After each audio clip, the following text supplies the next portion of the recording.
1300 రూపాయలు టన్ను ఉచిత ఇసుక, ఉచితమైన ఇసుకను అమ్ముతారంట వాళ్ళు. ఇది మీ పరిపాలన. ఇది ఒకసారి మీరు గుర్తుపెట్టుకోమని కూడా ఈ సందర్భంగా మనవి చేస్తున్నాను. ఇప్పటికైనా నేను ఈ ప్రభుత్వాన్ని చాలా స్పష్టంగా అడుగుతా ఉన్నా, ఈ జీవోను మారుస్తారా లేదా?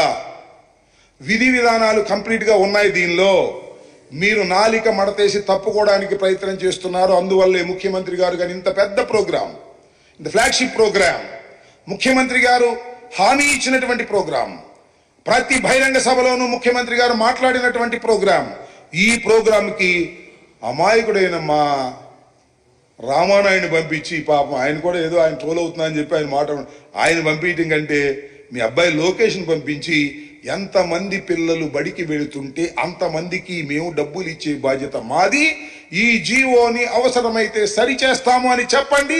ఈ వివాదానికి తెరదించండి తప్ప ఊకదంపుడు ఉపన్యాసాలు చెబితే అది ప్రజలకు నచ్చదు, ఎక్కదు అనే విషయాన్ని కూడా మీరు గుర్తుపెట్టుకోవాలి. ఇప్పటికీ సూపర్ 6లో ఒకటి ఫెయిల్ అయ్యారు, ఇంకా 5 ఉన్నాయి.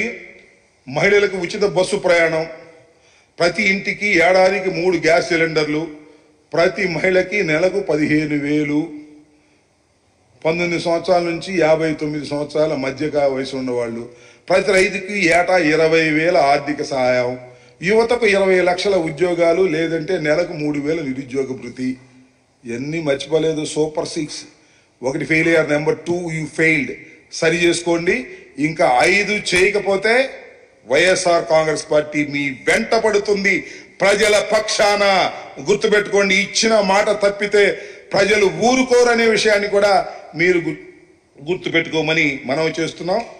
సూపర్ 6 కాదు, అది సూపర్ చీట్ గా మీరు చేయబోతున్నారనేది మాకున్నటువంటి అభిప్రాయం. దాన్ని కూడా సరి చేసుకునే ప్రయత్నం చేయాల్సిందిగా ఈ సందర్భంగా నేను మిమ్మల్ని కోరుతున్నా. ఇంకపోతే ఇంకో చివరి విషయం, ఇవాళ ఈనాడులో విచిత్రమైన వార్త ఒకటి రాశారు. 15 నుంచి ప్రజా దర్బారు చేస్తున్నట్టు జగన్మోహన్ రెడ్డి గారు 15వ తారీఖు నుంచి ప్రజా దర్బారు చేస్తున్నాడు అని ఒక పిచ్చి రాతలు. ఆయన ఎప్పుడు జనాన్ని కలవడు, నాయకులను అసలు కలవడు, వచ్చిన జనం తిరిగి వెళ్ళిపోతున్నారు. ఇప్పుడు 15వ తారీఖు నుంచి మాత్రమే ఈయన ప్రజా దర్బార్ నిర్వహిస్తున్నాడు అనేటువంటి పిచ్చి మాటలు ఈనాడుకు అలవాటే. దానిలో పెద్ద ఆశ్చర్యకరమైన విషయం లేదు. ఏదో రామోజీరావు గారు పోయాడు, ఇప్పుడు ఏదో వాళ్ళ అబ్బాయి పేరేంటి కిరణ్ వచ్చాడు, ఏదైనా మాట్లాడు అనుకోవడం మన పొరపాటు. వాళ్ళ అబ్బాయే కదా. చంద్రబాబు నాయుడు గారిని మోయటమే వారి పని.